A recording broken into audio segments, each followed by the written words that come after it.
There are a lot of things that simply are true. You can look at the best arguments from both sides and decide which is more persuasive. Knowledge comes from a small, selected cadre of people whose job it is to provide knowledge, the experts. You get so used to certain perspectives being treated as normal that a lot of people don't think outside the box and ask, does that make sense? The through line is basically, we found a disparity. That disparity can't be due to genetic differences, can it, you bigot? So it must be due to racism. You can ask questions about race and IQ, you can ask questions about World War II, but it gets a little suspicious when all you're quote-unquote noticing is in one direction, and the only answers you seem to be considering are racist or fascistic or, for the leftist, communist. The reaction is, bro, is the way I would automatically think of that. Like, that's, you have to know what's going on. We have very different viewpoints on many things. But a lot of these issues are American issues. They're not Republican or Democrat issues. Welcome back to Elevated Thoughts. Today, we're talking with Dr. Wilfred Reilly, political scientist and author of Lies My Liberal Teacher Told Me, which is about the myths we've all been fed and why so many of them just refuse to die. So, Wilfred, really glad to have you here. Thanks for joining us. How are you? Doing pretty well. Glad to be on the show.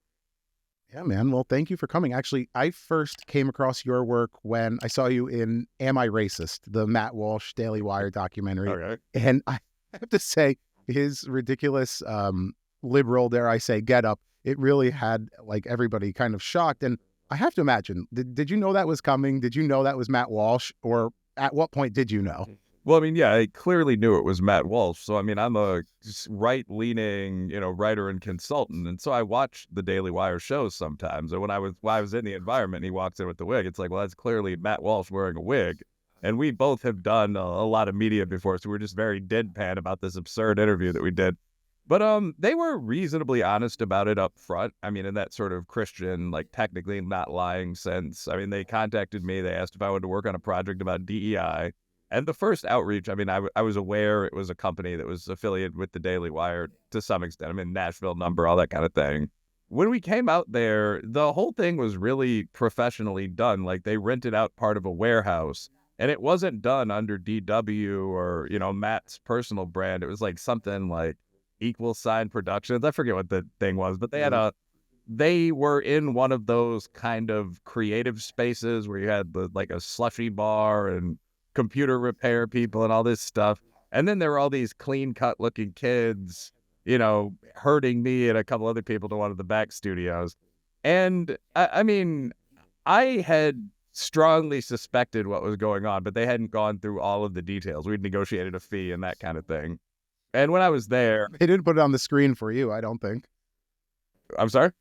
They didn't put it on the screen for you. A lot of the other guests, they were touting how much had to pay the fee to appear. Oh, yeah. Well, I think that was just because of the whole totally mercenary nature of some of them. I mean, so I agree with Matt Walsh on a lot of points. I don't think Robin DiAngelo officially would agree with Matt Walsh on anything. So even if they gave her the pitch they gave me, it is kind of funny that she was like, what the hell? Put it in my wallet. And she showed up and did the thing. But, it's a standard film studio kind of setup. I walk in the back, they offer me some water, we sit around, banter.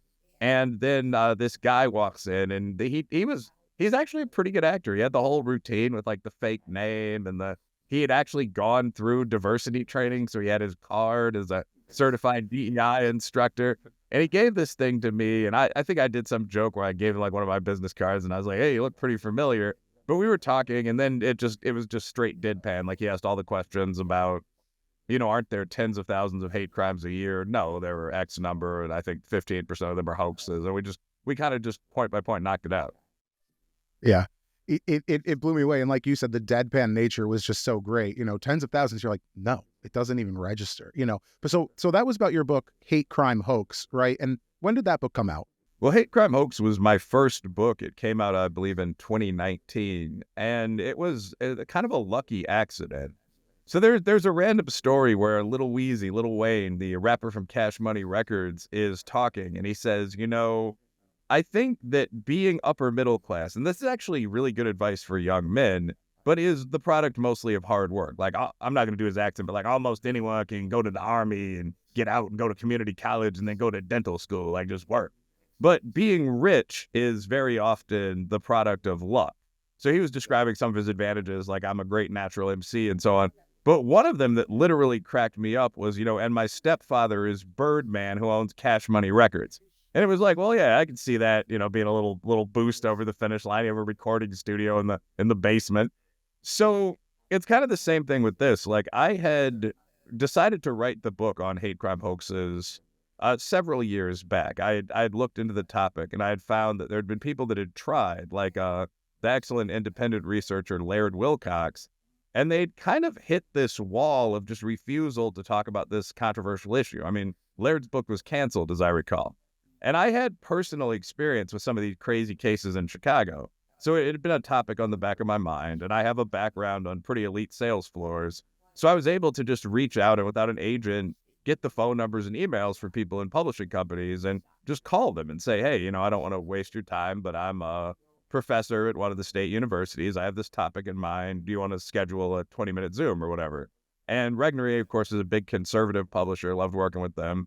And they were very up to do that. So we did it. They bought the book. And the book probably would have been a decently selling quasi-academic book. I actually have a Excel list of all the hate crime hoaxes that I still keep updated and so on. But like the month it was released, Jussie Smollett's case was exposed as a hoax. So I went from doing like, C-SPAN 4 book TV type stuff to like Tucker Carlson. And I'm not an entirely boring, unfunny person. So it really took off. You started seeing for a mid-level press, I mean, the numbers do very well. It was a bestseller on Amazon for a couple of weeks. And that really, I think, was why people started hearing of me. And the hate crime hoaxes are obviously still going on. I mean, they're real hate crimes as well. But I mean, we saw this just a couple of days ago. I mean, someone spray painted, fuck the Jews or something on a lot of property. And it looks like that's going to be exposed as unreal. And there have been a lot of almost hilarious ones over the years. I mean, Covington Catholic, it's not necessarily a crime. That was one of my favorites too. LeBron James, I have my suspicions where people kept writing, horrible racial graffiti on his mansion and none were ever discovered. So the topic has bounced back into Yasmin Saweed, the public consciousness over the years. But that was the first book, yeah. Yeah, so I wanted to just kind of give a little background to your credentials, too, for your folks. So beside the books that you've read, tell us a little bit about what you do at your university, and then actually tell us a little bit about your thesis. I thought that was pretty interesting, just kind of reading a top-level view before we came on. Yeah, so actually my thesis, interestingly enough, was my first book. It was published by one of those academic presses that, if we're being honest, probably contacts like the top half of people to write dissertations that year and is like, hey, you want to put this in print, sell no copies? Right. And I'm not at all making fun of them, but that was a purely sort of small market academic monograph. I think by this point, 100 have been sold all time, even in the era of, H-list celebrity. But I do like the topic, and I'm very open to talk about it.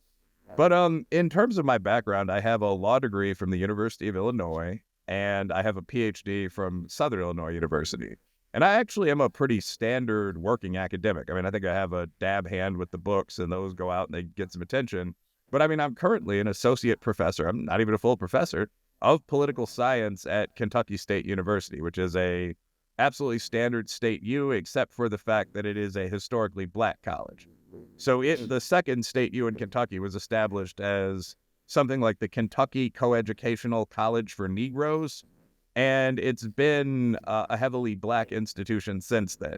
Now, I mean, at this point, it's something like 40% white. We're located in Appalachia, and, we can't legally discriminate. Right. But that is an interesting element of background. We also have the third best fish farming program in the world. I think it's very interesting. So now this gives you a perfect position to start working on undermining all of these misleading narratives in academia. And that's what I really enjoyed your book. And it's a funny story because the book that inspired your book actually sat on my friend's bookshelf all throughout high school. Lies my teacher told me. So it was actually really exciting for this assignment when we found your book, to add it to our reading list. Then I'm like, oh, perfect, a nice counterpoint to it. And I think it's really important for a lot of students of history because as you say you read the Lies My Teacher Told Me, they seem very compelling arguments. They jive with that whole narrative of kind of an anti-Western or at least a very critical, of Western actions in the past.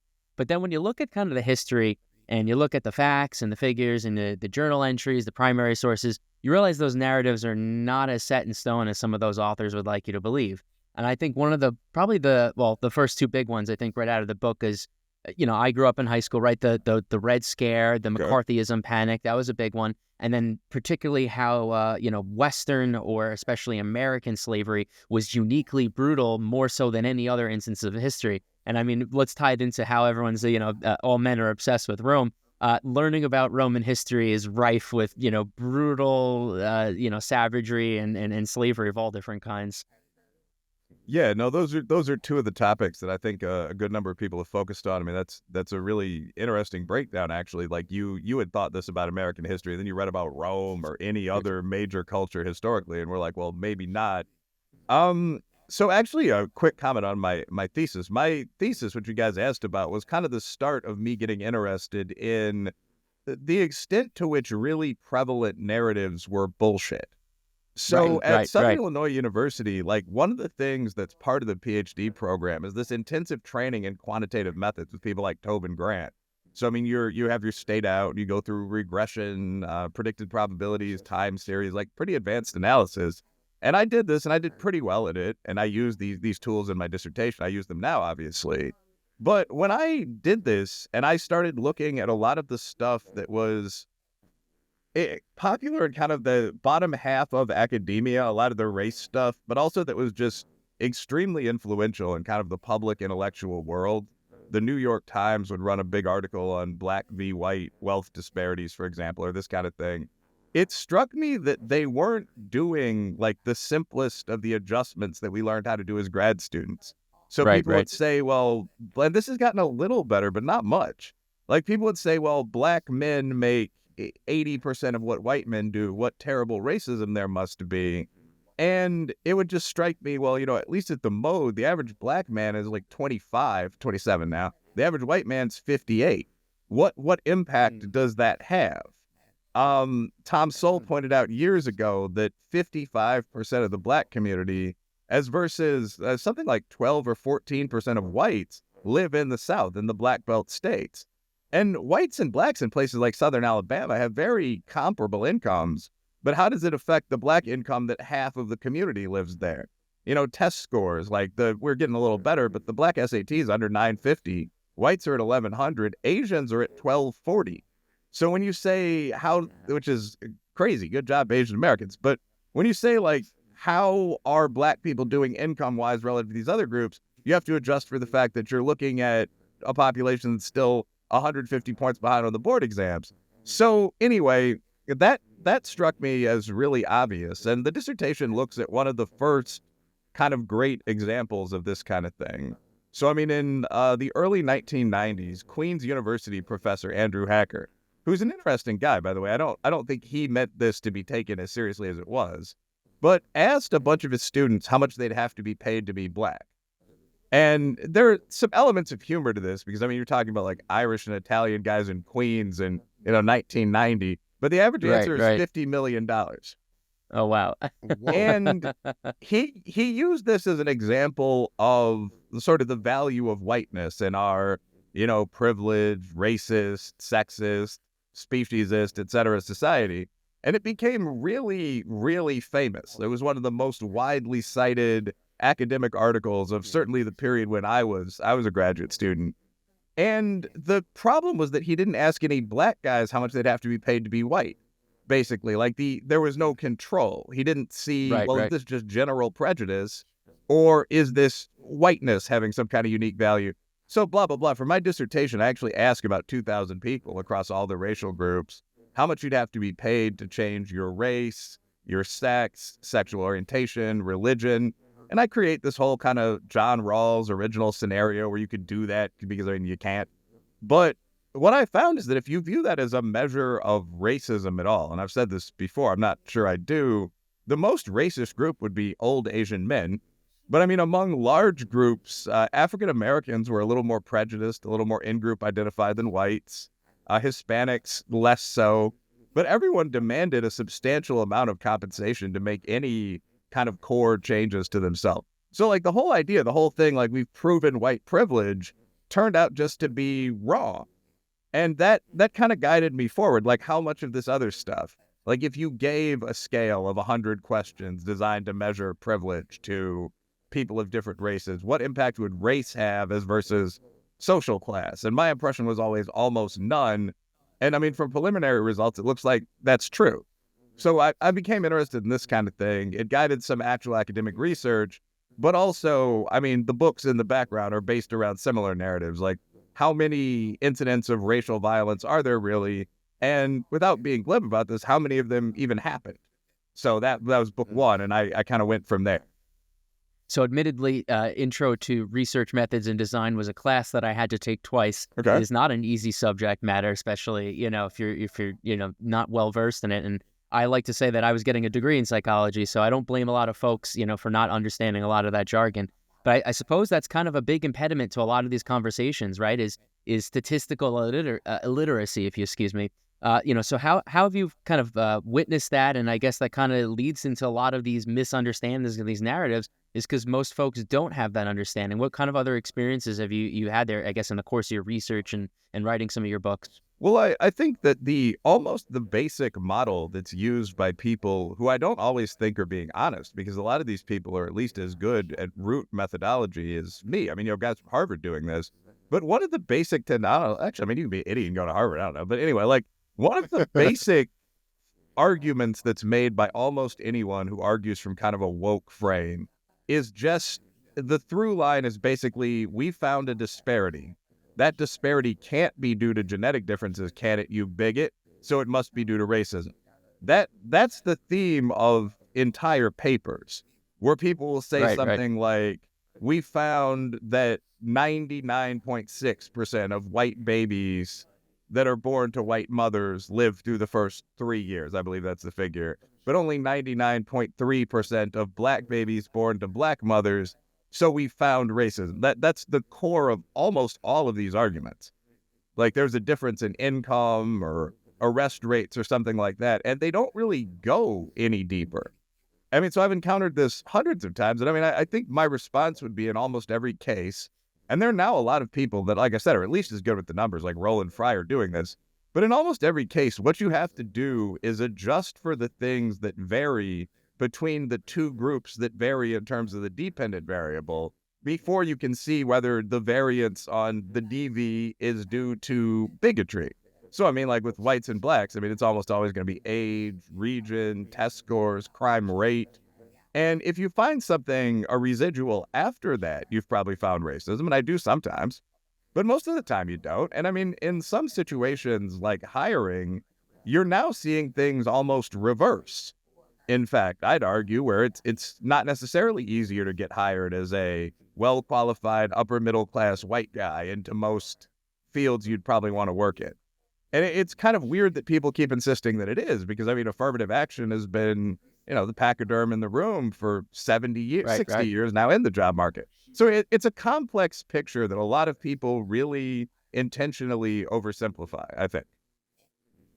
I'd be curious. So do you believe that the people, like the academics that write these kind of statistics where we can easily kind of see through them, do you attribute this to malice or just a simple failure to adhere to the scientific principle? I mean, right? Do they have a goal to atone for Western sins? Do they have a goal to kind of put the kids in our schools through this education process where it doesn't matter what happened in Africa, it matters what happens here?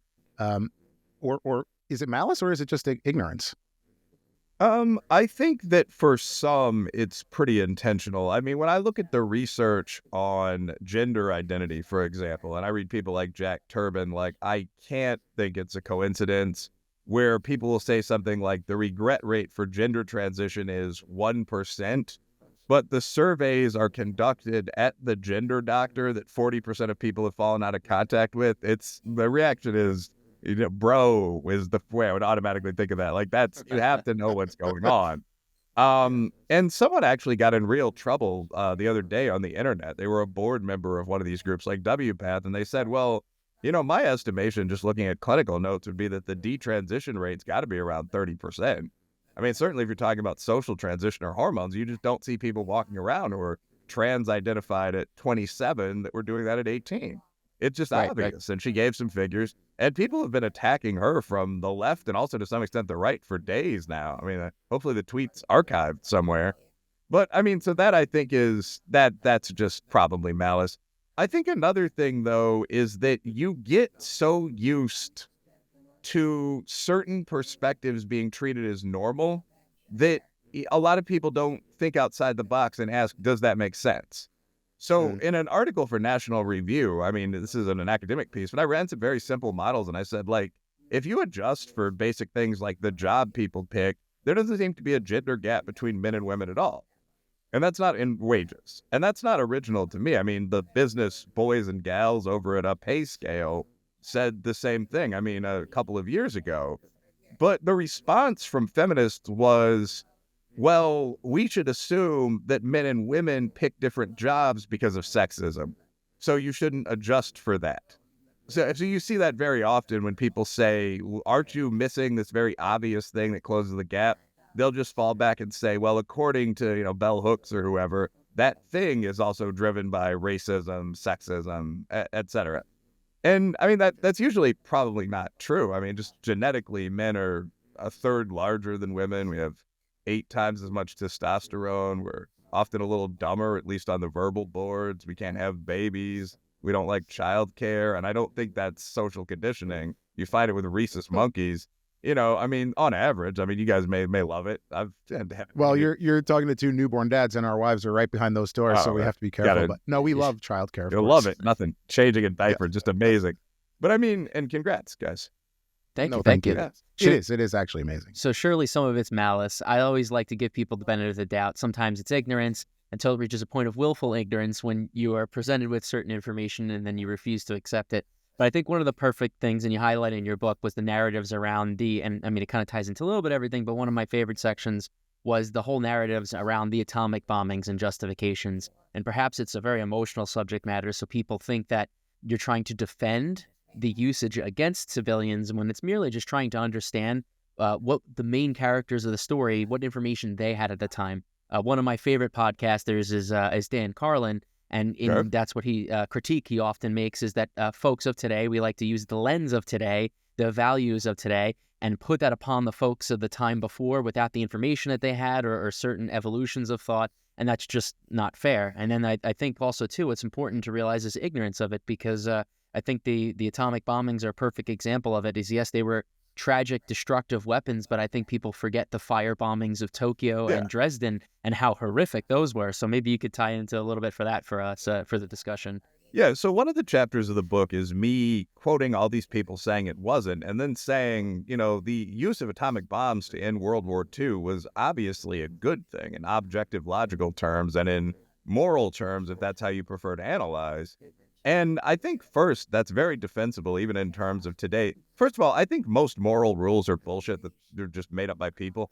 I mean, like, there pretty obviously aren't a lot of natural laws in that if you live in nature, there aren't any laws. If I'm hiking in the woods with an axe and a backpack full of granola bars and I see one of these packs of wild dogs that are running loose in Kentucky, I'm going to have to either fight them off or hope they want to make friends. Like, I'm not going to be able to communicate, hey, don't eat me, it's bad. Sure. So over time, because we have a logical and an empathic sense, humans have developed the ability to make up and construct codes. That's great. I try to be a gentleman, etc. myself. But it is important to realize that at some baseline level, they are not external and fully objective, let's say. Real's a bit glib. But I mean, when people say, how can we not let 20 million Somalis into the USA as climate change begins, the ultimate actual rule of kindness or empathy or whatever requires us to, there's a point where you can just say, no, it doesn't, because we just made that up. The reason we wouldn't do that is that it's suicidal. So I think that's the context in which some of this analysis takes place. But first, even using our analytical moral frames today, I think the rapid ending of World War II is very defensible. What would have happened had that not occurred is that the USA, Australia, Britain, I mean, a number of countries would have launched a land invasion of Japan. And the general estimate that I've seen is that perhaps 2 million people would have died during the fighting, but there would have been horrendous tortures on both sides, so on. So, I mean, if you can eliminate 2 million deaths, including not just fighting men, but women and children, people burned alive using lesser munitions by killing, say, 200,000 people. I think that is a good thing to do. But a deeper level beyond that, just briefly, is that it's also important to realize that the moral frames of today weren't used by anyone until like 1950. Like Right, when you right. say just basic shit, like the races should not segregate and should not fight one another on sight, or women should have exactly the same rights as men, or we should speak out strongly against homophobia.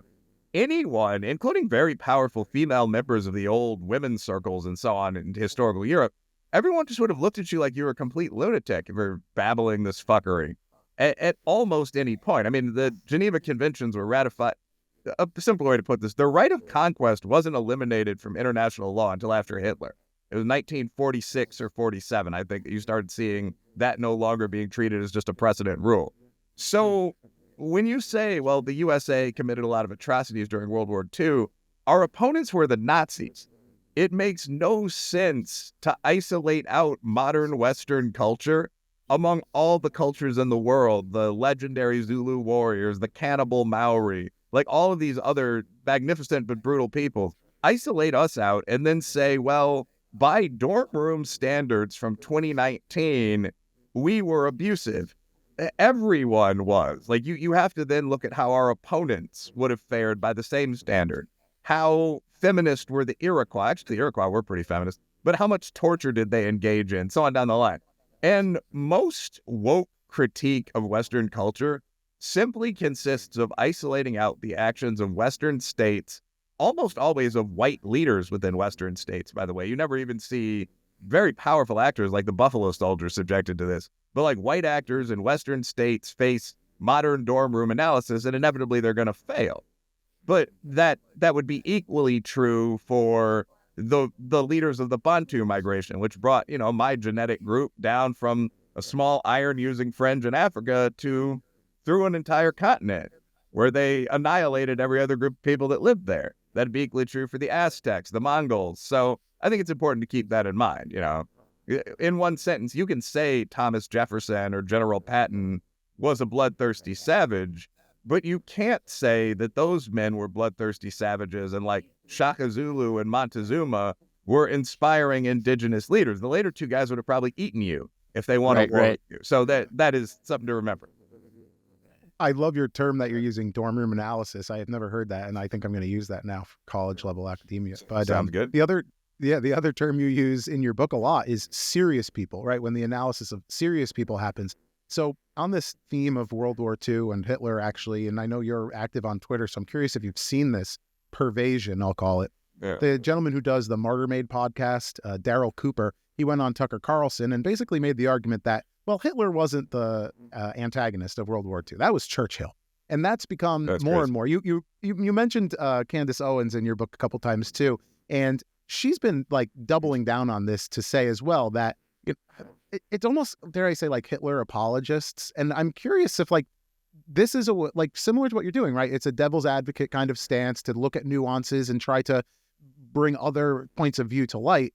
You're shaking your head, though. I mean, this is ridiculous, right? Or am I going crazy? Well, I think so. I don't think that there's any area of knowledge that's off limits to intelligent analysis, but I don't think that intelligent analysis is always or even usually going to find the most crackpotish, dissident thing you might imagine or hope for. So no, I think it's pretty obvious that the villain in World War II was one, a Hitler of Berlin, Germany, and before that Austria. And this is probably the most intensely discussed incident or series of incidents in human history and world history. So I think we have thought that for a reason.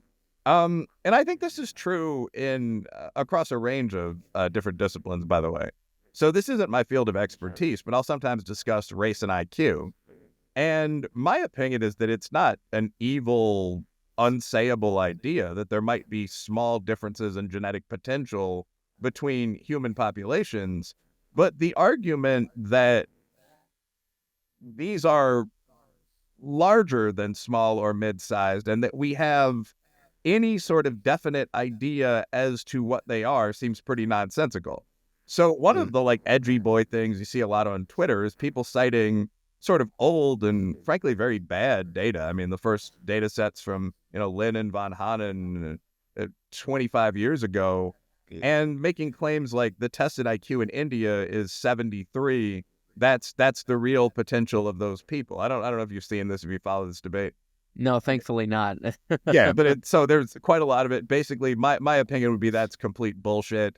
If you know what the Flynn effect is, over the past 100 or so years, really since the middle portion of the past century, tested IQ scores in the modern West have gotten between 18 and 30 points better. I.e., so if someone who is testing at the 100 median today on a modern WISC or whatever went back to the past, they would test substantially better than that. They would score as somewhere close to genius level, in fact.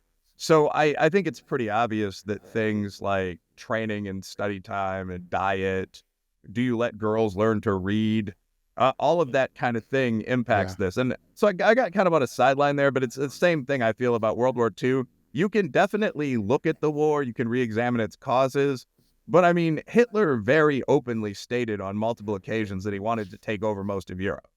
I mean, so you would imagine that the other Europeans would object to this and that this would cause a conflict.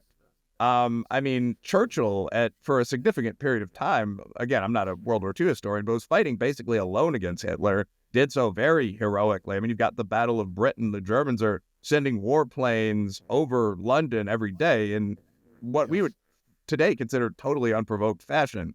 Churchill was the guy who stopped that, who brought in allies. The USA, Russia, Britain, everyone together was able to break Hitler, restrain a madman, win the war.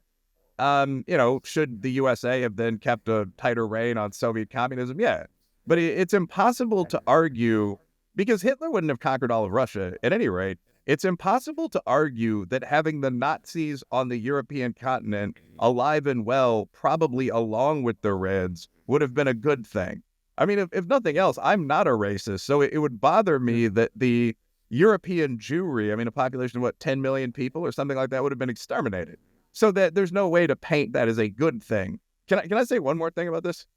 Please Yes, do. please. Yeah, so I'm actually so kind of caffeinated late at night because I'm knocking out a portion of a book chapter, so I feel like kind of ranting here. But okay, so I love it. well, thanks, guys. But another thing with this, I think that as with the focus of the IQ discussion on African Americans to a great extent, as opposed to a world mean that's substantially below the Black American mean, or for that matter, just on Appalachia. I mean, last I looked, Charles Murray 2020, the tested Black IQ is 91. The Appalachian proxy, which you get in West Virginia, all that's like 92. So, I mean, if you want to discuss this and say, will there always be some gaps? Maybe, but could we boost these scores 6 or 7 points at better schools? Yeah, if you want to have that conversation, great.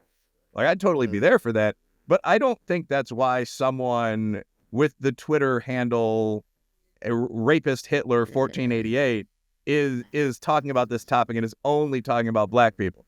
And if you actually ask something like, hey, what about Caucasian Hispanics, bro? They have the same score. You'll have to find yourself blocked or, a page of screeching insults and no answer. There's a reason for that, is the point.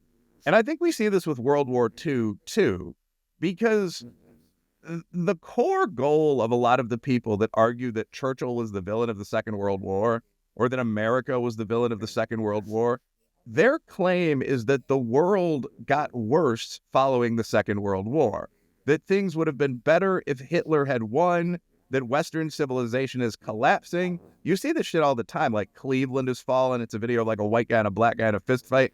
I don't agree with that. We just had Tucker Carlson go on Piers Morgan and go, after World War II, Israel was our ally. I don't even know what that means. The Western world doesn't exist anymore. It was like, what? I used to like this guy, Tucker Carlson. What is he saying here? Yeah, it's jarring. I'm personally friendly with Tucker. I don't really know what explains some of those takes. I had honestly Audience the same capture. reaction. What's up?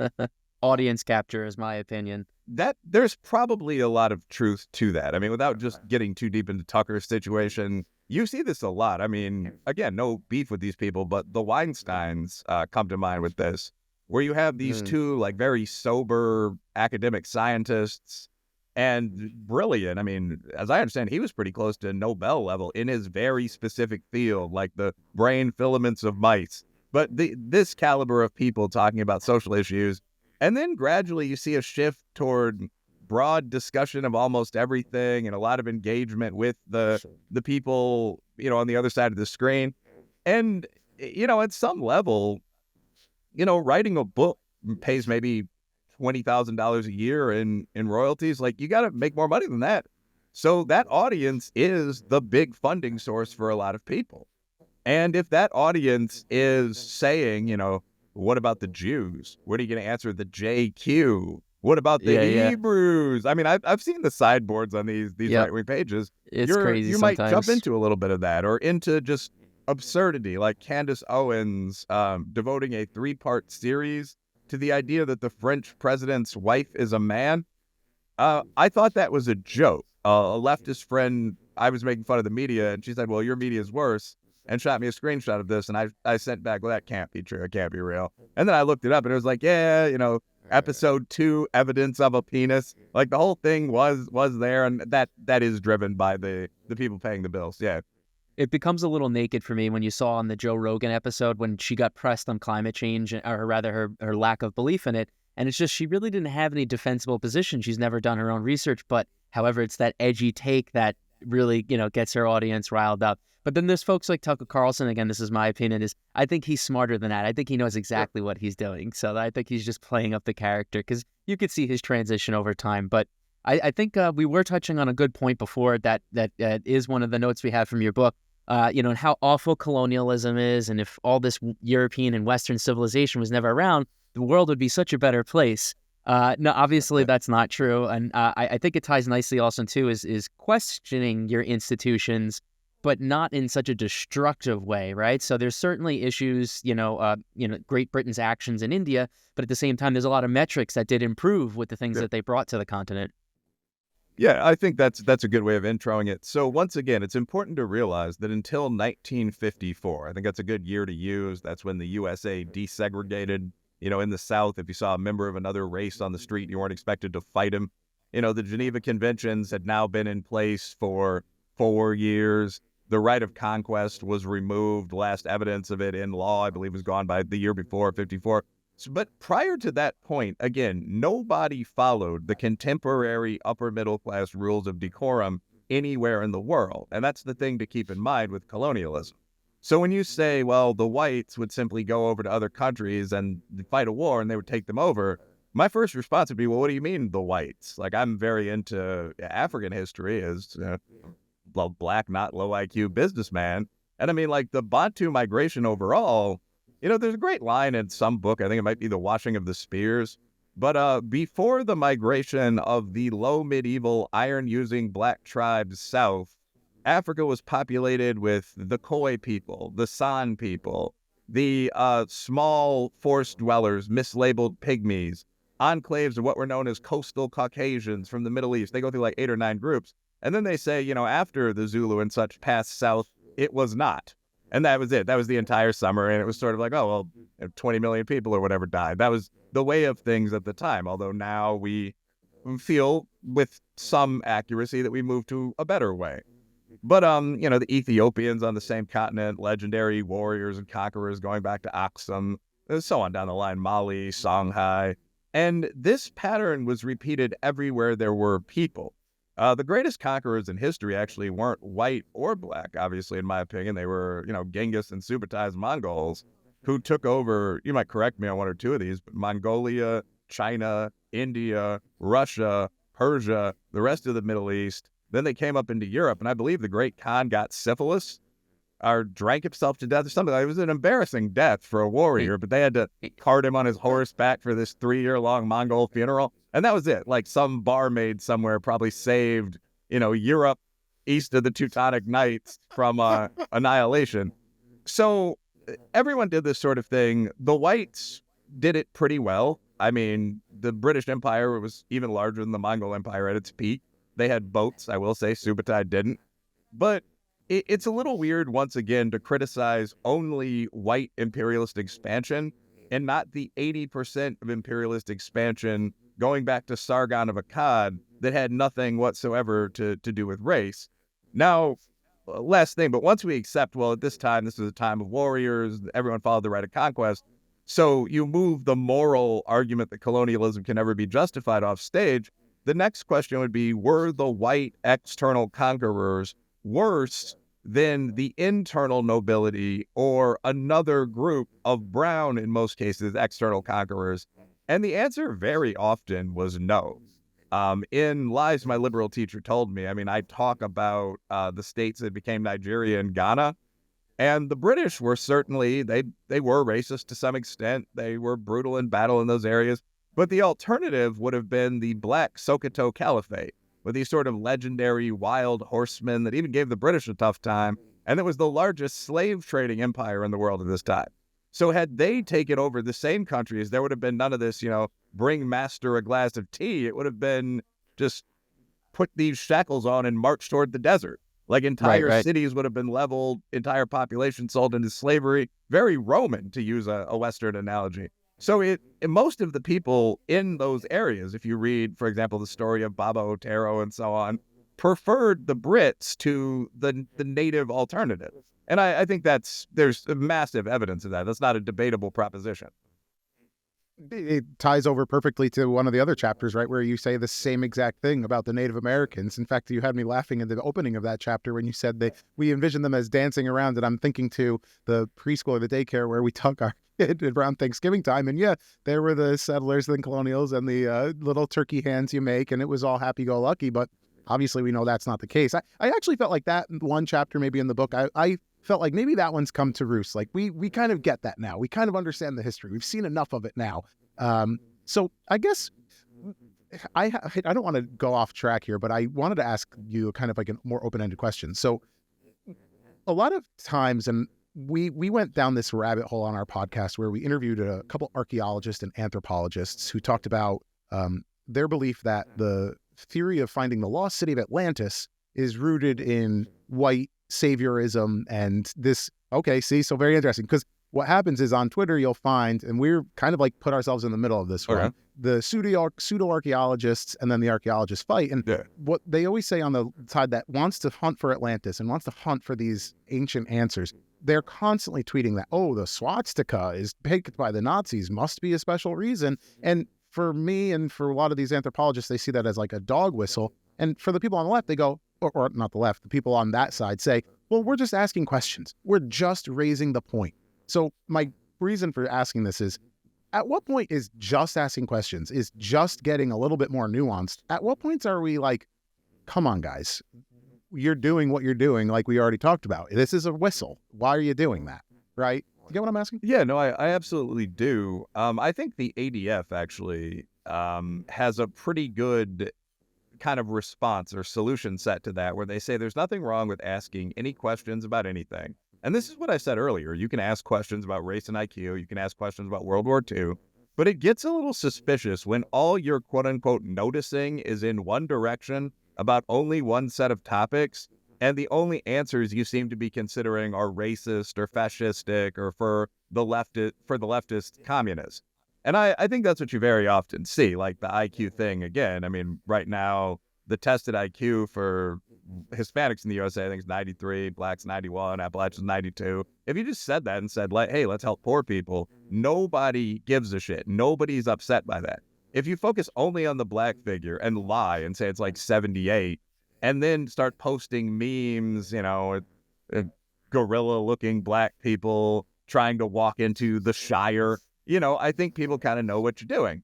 I'm not familiar with the Atlantis debate myself. I would guess that there probably is a real debate there between Flint Dibble style archaeologists who are maybe, a little too snide about holding the boundaries shut, but then some of the people on the other side who are a little too loose with what they consider data, and they're just going at each other. I saw the 6-hour debate with Joe Rogan and Graham Hancock and Flint and what's his name? That we had Flint on. That's why we wanted to bring him on. I was pretty enamored by that one. Yeah, so, I like Flint Dip. I mean, all these people seem like him or even Graham Hancock would probably be a perfectly nice guy to have some glasses of wine with, talk about any topic other than their specific interest in right, Mesoamerican rocks.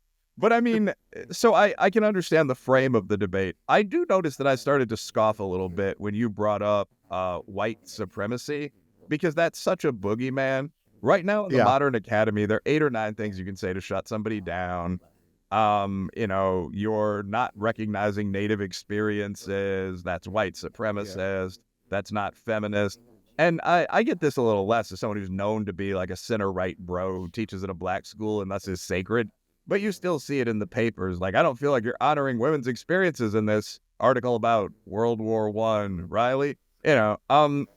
Similarly with this, I don't think that anyone's focus, if they're arguing that there were ancestral societies before the modern world and we've forgotten them, I don't think that anyone's focus is on bigging up white people with these sort of esoteric narratives. I mean, I think you're genuinely a nerd. You think that some of what are very probably naturally occurring rock formations are evidence of this past society. And like I said, I listened to both men for a couple hours. Then the turkey was done, and I turned off the other 4. But I don't think there's any racial prejudice there. I think that's the default, spectacles, testicles, reverse form. It's what you do to cast off demons. That would be my take. I think you're right. And I actually think it's interesting that the people that are on the other side are probably not racist in and of themselves, but they are, in my opinion, and I think definitely, and by the way, white saviorism is maybe what I said because this colonialists or the whatever conquistadors come over and rewrite the books. But you find that some of these folks are doing that, right? Like this week, literally, Hitler is trending on X. So all of these guys come out and they tweet swastikas 400 times, and you go down their comments and, oh, groiper, groiper, groiper, groiper, which if you're listening, that's a Nick Fuentes acolyte. So, right, I get what you're saying, and maybe that's the point. Maybe these conversations are the point, right? To find the nuance and ask the questions, but then, as you say, don't be disingenuous about it. Be a serious person, right? Like you say. Yeah, when I do this in any forum, whether I'm one of the editors for JOIBS, which is the Journal of Open Inquiry in the Behavioral Sciences with Lee Jussum, Corey Clark, all those people, and our argument really is you can talk about anything, but we actually screen pretty intently. I mean, we have a rule that all papers have to be empirical and based on modern data.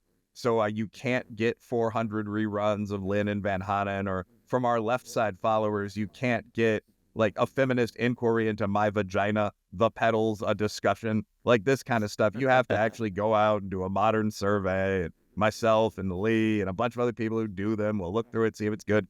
I think whether you're doing that or whether you're doing the very staid, tweed-jacketed NRO column or even a Twitter conversation, I mean, my goal with that stuff would be to present the debate, not necessarily both sides, but the standard evidence and a position that I'll say is my position. I mean, if you've read everyone from Arthur Jensen over to Kevin Bird, like when you talk about any of this racial stuff, which we both brought up in different directions, like the academic consensus is not that there are massive, unclosable racial gaps around much of anything. It's that there are interesting small ones. Like we recently found out that, not recent anymore, but that people in some of the Himalayan states seem to be adapted to living at, higher levels of altitude. They have larger lungs. Like, it's really fascinating. And there's now a whole body of GWAS research where you can actually look at the genetic sequences, the specific gene splices is the phrase that comes to my mind, but the specific predictors of things like higher education. And it is fascinating. There does seem to be some slight variance among groups. So I don't have any problem talking about that. Again, if you're posting a swastika in Hitler's name, I think that's a little different. I could have probably just said that. So yeah, Hitler. I think the reviews are in on Hitler. Sure, right, sure. So for the folks that are not arguing in bad faith, but perhaps have just been misled, and I guess the example the picture I'm trying to paint here is, 12 years ago, I was your bleeding heart progressive liberal, and I followed that whole narrative because when you find a certain piece of information set, it's because you found it. It feels compelling that you've discovered the truth, and then all of a sudden it's a bias, and you build this echo chamber around yourself. What kind of remedies can you give to the folks? Because these are things within your control, and at least for me, it was exposure to more information. But what other remedies can you offer these folks to kind of break out of their echo chambers and realize when they're either being constructive or deconstructive in their criticism and challenging institutions, et cetera, et cetera?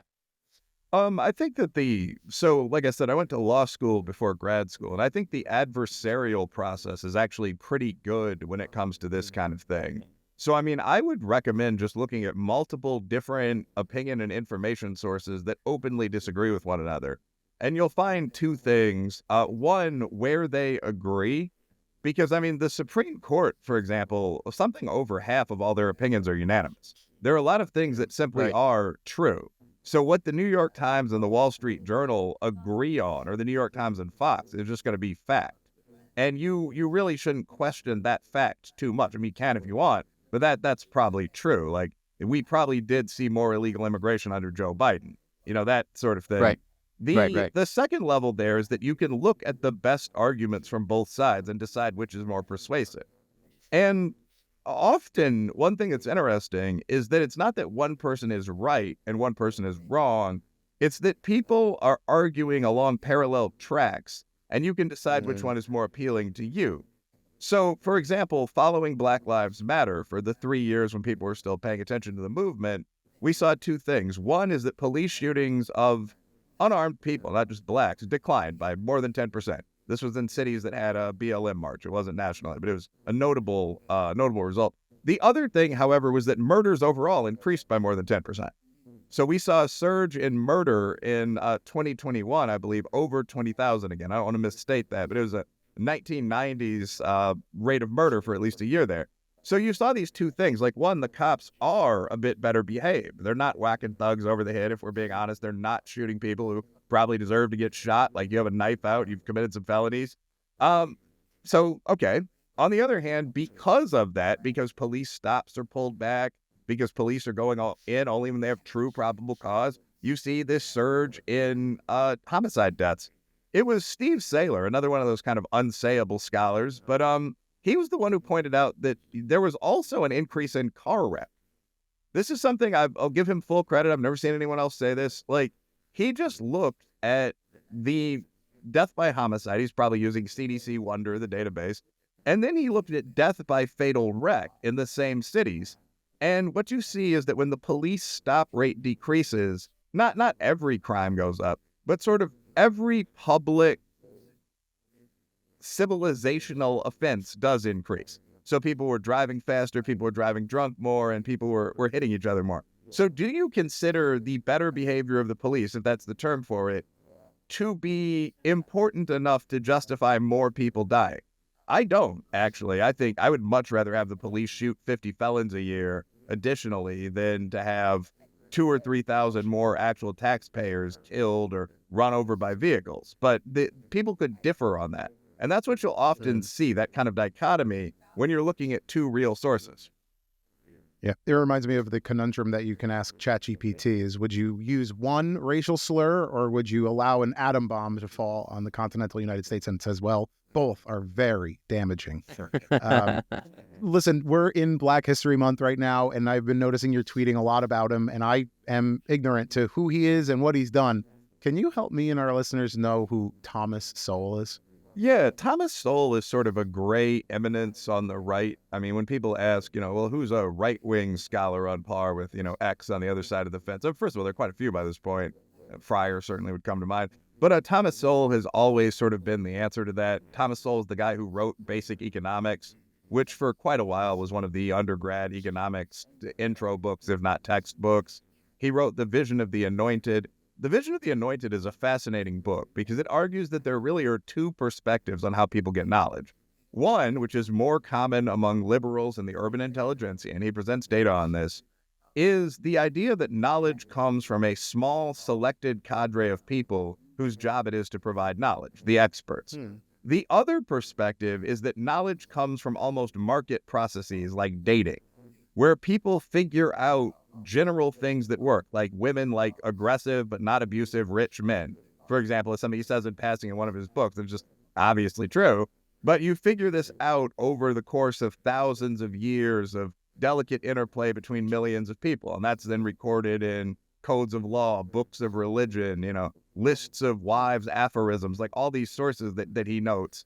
And Sowell argues that the empirically, measurably, like the vision of what he calls the tragic or the constrained, the regular people, is more often accurate than the vision of the anointed. And so there are a bunch of examples given, like if you pull back the police, will crime increase or decrease is actually one of the examples. And in the 1960s, there were many people who argued, again, on the basis of moral academic theory, that much of crime was caused by deep root causes or by distrust in the system itself. And, as trust in the system increased and as the availability of welfare increased, crime would decrease. And contra that, you had the constrained ordinary person's position, which was a lot of people are assholes. And if you take the cops off the street in black slums or across from Irish bars or wherever, you're going to get a hell of a lot more fights and rapes. And that's actually what we saw. Between 1963 and 1993, crime increased about 500%. The useful little website Disaster Center has a breakdown that prints out like 15 pages. It's just every crime every year. In the black community, I believe it was an 800% increase. So Sowell wrote the book on that, the two visions with a good deal of data, and he's written a total of something like 63 books. So it's not just one or two. I mean, like Conquests and Cultures, Wow. which gave me a lot of my information on the history of war across sort of all peoples, not a white thing, a black thing, and that's Thomas Sowell. So Sowell's just kind of a great man. He's been out there for 50 years pumping away. Awesome. Well, I'm going to have to check him out because I honestly didn't know. And I think Trump honored him, right, for Black History Month this year? Yeah, which was really interesting. Like, there had been a lot of speculation about what Trump was going to do for Black History Month. I mean, he's not a personal racist, but is there going to be a big White House proclamation? I mean, that's more something on the left side, right? And what Trump did, actually, I thought was pretty classy. He shouted out 10 very well-known Black people who were more heterodox or right-wing. So instead of just saying, we're not going to do this, he gave some words of praise for Clarence Thomas, Thomas Sowell, I think Walter Williams, all these people that he likes and respects, which I thought was pretty cool. Yeah. Awesome. Well, Mike, is there anything else that you wanted to touch on before we wrap this up? No, I highly recommend everyone grabbing the book. Very, very, very digestible read. Very, very great. I would highly recommend picking it up. Well, awesome. So, Wilfred, where could people find you if you want to connect with them? Yeah, I'm actually really accessible. I mean, I would just say X, but the simplest way to find me is to search Wilfred Reilly. It's WILFRED REILLY. You'll find my Twitter or my X profile. You'll also find my mini website, which kind of shoots out from the college version, Facebook, all my books, Amazon. You can follow me there. I'll sometimes recommend books, that kind of thing. So I recommend people reach out, get in touch. I'm still definitely at a level of notoriety where I will talk to you, argue with you online, so on. Beautiful. Well, I've definitely enjoyed following you over the last couple of days, and I really enjoyed this conversation. You've been one of the more fun ones for us, so I'm grateful for that and grateful for your time. This has been Elevated Thought.